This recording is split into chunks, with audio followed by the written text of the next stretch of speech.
नमस्कार दोस्तों, Punjab Kesari Navodaya times TV में आप सभी का स्वागत है। पूरे देश भर में बल्कि दुनिया भर में कोरोना का कहर चल रहा है। अलग अलग प्रयोग हो रहे हैं, दिल्ली में प्रयोग हो रहे हैं, दुनिया के अलग अलग देशों में प्रयोग हो रहे हैं और अमेरिका में भी कई प्रयोग हुए हैं। अब सवाल ये उठता है कि जब बुखार आए तो क्या बुखार को उतरने के लिए कोई मेडिसिन देनी चाहिए, दवाइयां देनी चाहिए? अगर देनी चाहिए तो वो क्या होना चाहिए, वो क्या प्रोटोकॉल है? WHO ने जो प्रोटोकॉल सेट किया है वो कितना सही है? डिफरेंट जर्नल्स हैं, कई देशों की अलग अलग अध्ययन है। अगर मैं सरल भाषा में कहूं कि कई लोगों ने इस पर बहुत रिसर्च किया है और वो सब क्या है, इन मुद्दों पर हमारे साथ बात करने के लिए एक रिसर्चर है जो कि आम इंसान है, लेकिन कई पैथीज में उन्होंने रिसर्च की है। उन्हें इस बात पर है कि अलग अलग जो दवाइयों की पद्धतियां हैं उनका अध्ययन किया जाए। जी हाँ, मैं बात कर रहा हूं विवेक अग्रवाल जी का। विवेक अग्रवाल जी, पंजाब केसरी नवोदय टाइम्स टीवी में आपका स्वागत है। नमस्कार जी, बहुत धन्यवाद। और आपके साथ आपके सहयोगी हैं भास्वर अग्रवाल। नमस्कार। नमस्कार भास्वर। और हमारे साथ इस चर्चा में महत्वपूर्ण कड़ी जो है वो जुड़ रही हैं अमेरिका से डॉक्टर अनु गर्ग। डॉक्टर अनु, नमस्कार। नमस्कार।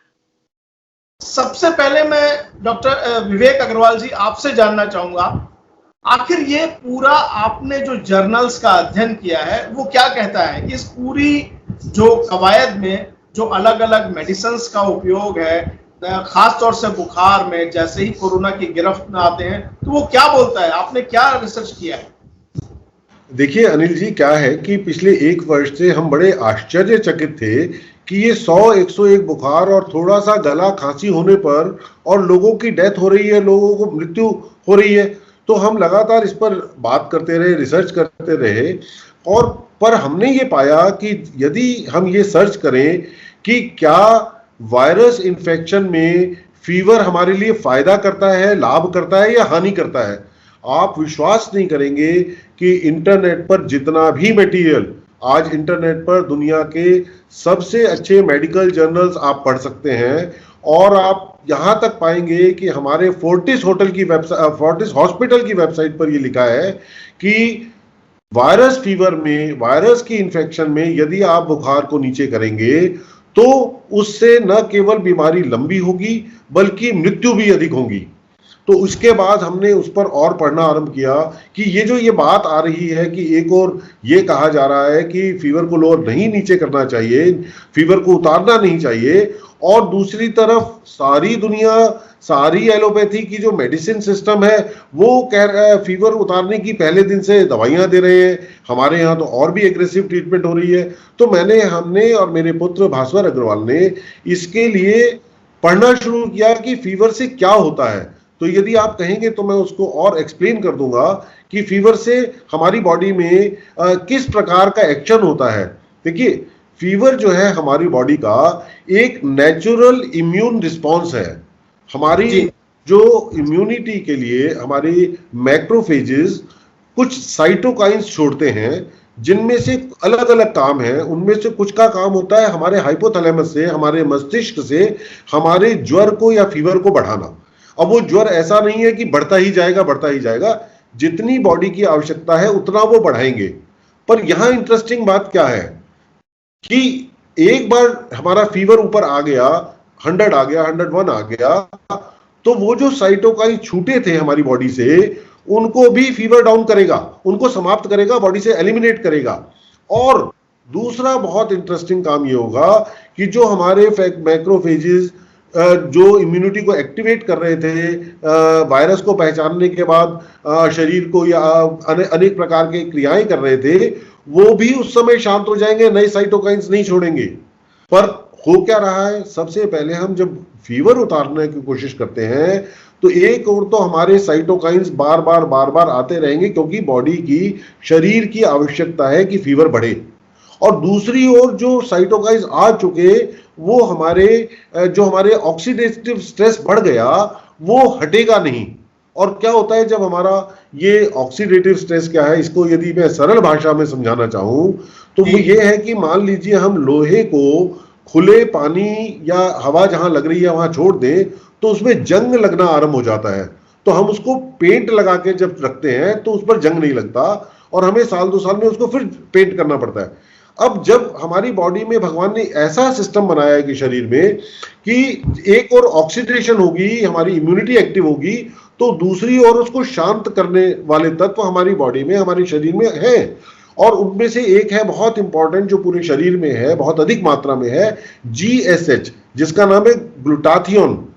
और आपको एक बड़ी आश्चर्य करने वाली बात, बहुत ही हैरान हो जाएंगे आप, कि जब हम पैरासीटामोल से फीवर नीचे करते हैं तो पैरासीटामोल उस GSH को भी कम करती है, जिससे क्या हो रहा है कि एक और हम आग बढ़ा रहे हैं और एक और उसको जो बुझाने वाला तत्व है उसको भी कम कर रहे हैं। उससे साइटोकाइन स्टॉर्म जैसी स्थिति बन रही है और उससे इन्फ्लेमेशन हमारे लंग्स में आ रही है और उससे हमारी खून का थक्का जमने की स्थिति भी बन रही है। एक लास्ट डॉक्टर अनु, हम अगर यहीं से शुरुआत करते हैं कि पैरासीटामोल या यूं कहें कि जो भी दवाइयां हैं जब हम कोरोना में खाते हैं तो क्या वो इस तरीके से रिएक्ट करती हैं? जी बिल्कुल।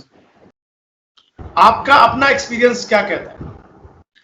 हम यहाँ पर यूनाइटेड स्टेट्स में वायरसेस को बहुत ही इस तरीके से देखते हैं कि जब भी हम वायरस अगर हम एनकाउंटर करते हैं किसी पेशेंट में, तो हम ये कहते हैं कि अच्छा आप घर जाकर ढेर सारा पानी पीजिए, थोड़ा सा नारियल पानी पीजिए और ढेर सारी बेरीज खाइए क्योंकि बेरीज इम्यूनिटी बढ़ाती हैं, विटामिन सी लीजिए और आराम कीजिए। वाई? बिकॉज हम ये समझते हैं कि इम्यूनिटी को बूस्ट करना बहुत जरूरी है। अगर 100.4 फीवर है तो हम पैरासिटामोल नहीं देते। मेरे को खुद को कोविड हुआ, सेम एक्सपीरियंस। मुझे जब हाई फीवर हुआ तो मैंने जब पैरासिटामोल ली तो मुझे समझा कि क्योंकि मैं सहयोग फॉलो करती हूँ, तो जब लेफ्ट हैंड में मेरे एनर्जी कम हो गई तो मुझे समझा कि ओहो ये क्या हो रहा है। उसके बाद हमने पैरासिटामोल नहीं ली। After that I have not taken paracetamol, I just boosted my immunity. And after boosting my immunity and taking steam, I became all right within 2-3 days, despite having serious breathing difficulty. हमें बहुत ज़्यादा breathing difficulty थी, उसके बावजूद हम बिल्कुल ठीक हो गए। तो मिस्टर विवेक ने जब हमें अपनी रिसर्च शेयर करी, तो उस रिसर्च में 2 बातें हैं जो बहुत इंपॉर्टेंट हैं। एक तो ये कि जब हम बिना बात के पैरासिटामोल देते हैं, राइट, तो हम क्या करते हैं, हम फीवर को डाउन करने की कोशिश करते हैं, but at the same time वो पैरासिटामोल इस मॉलिक्यूल को कम करती है, ग्लूटाथायोन को, और उसकी वजह से इम्यूनिटी वीक होती है। अब हमने एक तरफ से ग्लूटाथायोन, लंग्स की जो प्रॉब्लम आ रही है उसकी एक वजह ये भी है। यस, क्योंकि इम्यूनिटी कम हो जाती है तो वायरस बलवान हो जाता है। जी। जब हम पैरासिटामोल देते हैं तो हम GSH कम करते हैं। जब हम GSH कम करते हैं तो उसकी वजह से इम्यूनिटी और ज्यादा वीक हो जाती है जी। और फिर उसकी वजह से फिर लंग्स के अंदर इन्फेक्शन बढ़ना, और ज्यादा फीवर आना, और ज्यादा हालत खराब होना, बॉडी एक्स होना, एंड ऑल दो symptoms that come is because of that. तो स्टार्ट पॉइंट इज कि अगर हम फीवर है और बहुत ज्यादा हाई फीवर तक ना जाए, उसके लिए इम्यूनो बूस्टिंग चीजें यूज करें, तो आई एम श्योर की trajectory of COVID deaths can change to COVID survivors. So I am very thankful कि Mr. विवेक ने मेरे साथ ये स्टडी शेयर करी, बिकॉज इसमें 2 बातें बहुत इंपॉर्टेंट हैं। एक तो ये कि पैरासिटामोल देते ही ग्लूटाथियोन कम होता है, उससे इम्यून सिस्टम जो है बहुत ज्यादा वीक हो जाता है। दूसरी बात ये कि हमारी बॉडी में एक होम्योस्टैटिक मैकेनिज्म है, वो होम्योस्टैटिक मैकेनिज्म हर इंसान के अंदर है। हम जब एंटीबायोटिक्स देते हैं, जैसे हमने डॉक्सीसाइक्लिन खाई या हमने एजिथ्रोमाइसिन खाई या हमने आइवरमेक्टिन खाई, तो हमने क्या किया, गट इम्यूनिटी को लोअर किया, इनफैक्ट खत्म कर दिया, क्योंकि एक एंटीबायोटिक से शायद वो कम होती होगी। जब आपने एक के ऊपर एक कंबाइन कर दी तो पूरी गट इम्यूनिटी खत्म। अब गट इम्यूनिटी खत्म, ऊपर से ग्लूटाथायोन भी नहीं, तो बॉडी का क्या बनेगा, होम्योस्टैटिक मैकेनिज्म भी नहीं है, और ऊपर से जो ग्लूटाथायोन ऑक्सीडेटिव स्ट्रेस को बचाता है वो भी नहीं है। तो फिर अब क्या होगा, जो साइटोकाइन स्टॉर्म रिलीज होगा वो बॉडी पर क्या टोल लाएगा, वो हम सारे पेशेंट्स में देख सकते हैं। मेरे हिसाब से अगर हम पहले ही पैरासिटामोल का इस्तेमाल कम करें और और इम्यूनो बूस्टिंग प्रॉपर्टीज जो हमारे कई सारे disciplines हैं जो हमें सिखाती हैं. Like in US we do vitamin C, we do zinc, we do vitamin D3. If we use them and immuno boost and probiotics, I am sure कि कोविड की ट्रैजेक्टरी चेंज हो सकती है. आखिर ये पैरासीटामोल का प्रैक्टिस कहाँ से आया? क्योंकि मुझे लगता है कि हम लोग अमेरिकन जो मेडिकल साइंसेस हैं उनसे बहुत कुछ सीखते हैं. तो आप अगर बता सके विवेक अग्रवाल जी, आपने जो जर्नल्स पढ़े हैं, ये पैरासीटामोल का इस्तेमाल जो है, अत्यधिक इस्तेमाल, ये खासतौर से भारत में क्यों ज्यादा इस्तेमाल हो रहा है? देखिए, जो ये पैरासीटामोल है, ये वास्तव में एक पेट्रोलियम बेस्ड मेडिसिन है और ये वैसे तो 1878 में पहली बार खोजी गई, पर 1953 से इसका कमर्शियल और मेडिसिन की तरह इस्तेमाल हो रहा है. बट आप विश्वास करेंगे कि इसके बारे में आज भी बहुत से लोग रहस्य है कि ये काम कहाँ करती है. एक तो ये हमारे फीवर को उसी हाइपोथैलेमस से डाउन करवाती है जहां से हमारे साइटोकाइन ने बढ़ाया था, तो बॉडी को जो हमारा इम्बैलेंस क्रिएट करती है. और दूसरा जो मैंने बताया कि आज तक इस पर बहुत अधिक स्टडीज नहीं है. आप विश्वास नहीं करेंगे कि हम लोग जो आज इंडिया में टेस्ट अवेलेबल हैं वो ये तो देख रहे हैं कि सीआरपी बढ़ गए, डी डाइमर बढ़ गए, IL-6 बढ़ गए, डिफरेंट मॉलिक्यूल्स बढ़ गए, बट हम ये नहीं देख रहे जो पैरासीटामोल ने GSH डाउन कर दिया. ये बहुत से, और देखिए क्या हुआ है, ये रिसर्चेस ऑफ लेट आई हैं पिछले 15-20 सालों में, पिछले 10 सालों में, और यहाँ तक कि जनवरी 2021 में कोविड पर यूएस के साइंटिफिक जर्नल्स में छपी हैं. बट न जाने क्यों हमारी मेडिसिन ने उनको इनकॉर्पोरेट नहीं किया. आज तक किसी ने ये समझने नहीं की कोशिश नहीं की कि हर वर्ष 6-7-8 लाख लोग पिछले वर्ष भी, इससे पिछले कोविड आने से पहले भी इन्फ्लुएंजा से यानी वायरस इन्फेक्शन से पूरे विश्व में मारे जाते थे, और इस साल 32 लाख जो मारे गए हैं क्योंकि और एग्रेसिव ट्रीटमेंट हो गई. पैरासीटामोल की हमें ये बताया जा रहा है कि आप हर 6-6 घंटे में 650 mg लें. भारत की दृष्टि से ये बहुत ज्यादा है, और उससे क्या हो रहा है कि जो हमारी बॉडी ने वापस GSH को डेवलप भी कर देना था, उसको हम मौका ही नहीं दे रहे उठने का, और कंटिन्यूअस अटैक पर अटैक करने से बॉडी को इतना डाउन कर देते हैं, इम्यूनिटी को, इतनी इन्फ्लेमेशन. हमारे लंग्स में भी वो GSH हमारी प्रोटेक्टिव लेयर है.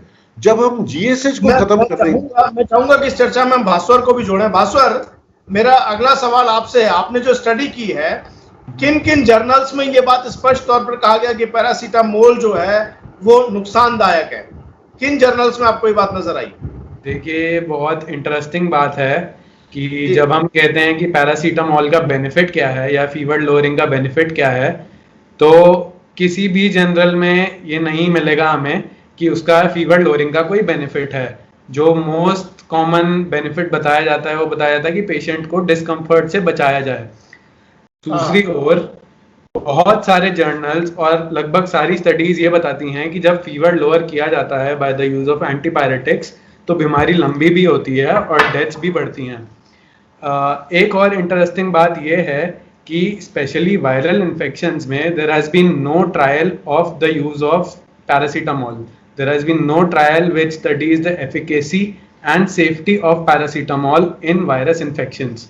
मैं चाहूंगा कि आप हिंदी में बोलें. दर्शकों, जो भास्वर कह रहे हैं वो ये कह रहे हैं कि पैरासीटामोल को लेकर के कोई अध्ययन नहीं किया गया है, कोई स्थापित परंपरा नहीं है. ये डॉक्टर्स की अपनी हिंदुस्तान में प्रैक्टिस है. डॉक्टर अनु, मैं ठीक कह रहा हूँ? बिल्कुल. पैरासीटामोल की एक बहुत इनोसेंट गुडविल है. सही नहीं है जी. पैरासीटामोल की एक बहुत इनोसेंट गुडविल है और मेरे ख्याल इसी कारण कोई भी clinical trial specially virus infection में इसकी सेफ्टी और एफिकेसी के लिए नहीं किया गया है. और दूसरी ओर एनिमल्स में जो ट्रायल किए गए हैं उसमें साफ तौर पर झलकता है कि पैरासीटामोल के यूज से मॉर्बिडिटी भी बढ़ रही है और मोर्टेलिटी भी बढ़ रही है. तो एक ये बहुत ज़रूरत है इस टाइम कि इस पे इन्वेस्टिगेशन हो और एक रिसर्च करी जाए जिससे इसकी सेफ्टी और एफिकेसी का पता चले. डॉक्टर अनु, ये भास्वर ने बहुत बड़ी बात कही है कि पैरासीटामोल से जो है वो बहुत ज्यादा समस्याएं बढ़ रही हैं, लोगों की डेथ्स बढ़ रहे हैं, लंग्स के केसेस बढ़ रहे हैं, जैसा कि इनकी बात का जो अर्थ निकल करके आता है। तो आपको क्या लगता है, जब बुखार 101 से ऊपर हो तो उसको कैसे काबू किया जाए? पैरासीटामोल की डोज कम की जाए और दूसरे ऑप्शंस क्या हो सकते हैं? देखिए, जो हमें समझता है, जो यूएस में हम प्रैक्टिस करते हैं कि 100.4 से अगर फीवर ऊपर है तो ही पैरासीटामोल दें। और मेरे एक्सपीरियंस में, मुझे इतने साल हो गए प्रैक्टिस करते हुए, मैंने ये देखा है कि जैसे मान लीजिए 100 बुखार है, 101 बुखार है, 1 डोज पैरासीटामोल ली, उसके साथ साथ हमने इम्यूनो बूस्ट करा।